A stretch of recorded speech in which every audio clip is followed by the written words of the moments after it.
'33 when we went after bin Laden? Yeah, but see, the problem here, he'd go on deployments or go on missions when he's overseas. And I said, Rob, God damn it, I wish I could go with you. But I would always say, I do too. I wish you could come with me too. Yeah, I could tell you. But on this one, I called him right before we left for bin Laden. Before they launched, before he's climbing on the bird, he calls Like, me. I have my gear on, my gun's out. I got my night vision on my head. And we're talking back and forth. And I said, Rob, I wish I could go with you. And he said, Dad, I'm with some real good guys. That's a fun. So that's when he kind of knew. Yeah. That's when you knew something was up. Well, I wasn't supposed to be in Afghanistan though. You didn't know I was in Afghanistan. Right.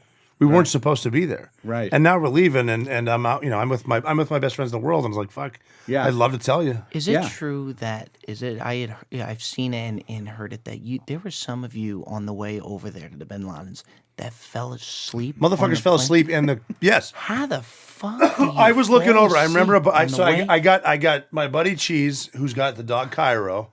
We all have nicknames. Cairo. I was Nizro, NSRO, Navy SEAL, Rob O'Neill. Just because my friends would see me at a bar, I'd say, "What up, my Nizro?"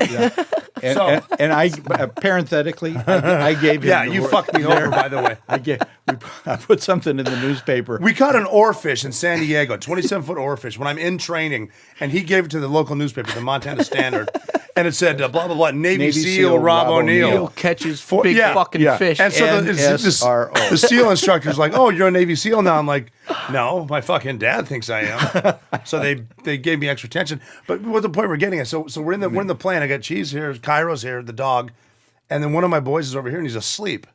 So we're flying to bin Laden's house, and I remember looking at my friend thinking, you got ice you are asleep. Ice. In the car on the ride to bin Laden's house.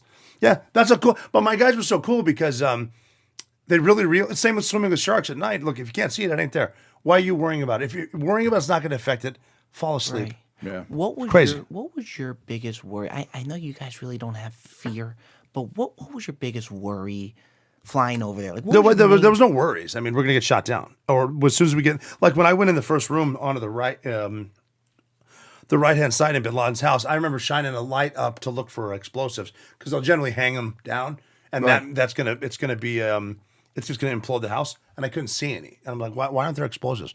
And then looking at, I remember seeing a little girl that was scared, and one of my buddies grabbed her, brought her to a woman, and I just watching my friends do. Like, I remember thinking like, this is shit they wouldn't do for us. We're the good guys. Mm-hmm. We're making sure she's not afraid. Right. And then all of a sudden it's like, wow, we might do this, and let's go to the stairs where Maya told us Khalid bin Laden would be, and we went up there, and one of my buddies aced him. One of the coolest fucking things I've ever seen. You know what I love that you say so much, and I've heard you with interviews, was that you were doing it for the people that had to jump out of the. Oh, that's exactly, and I say it every day.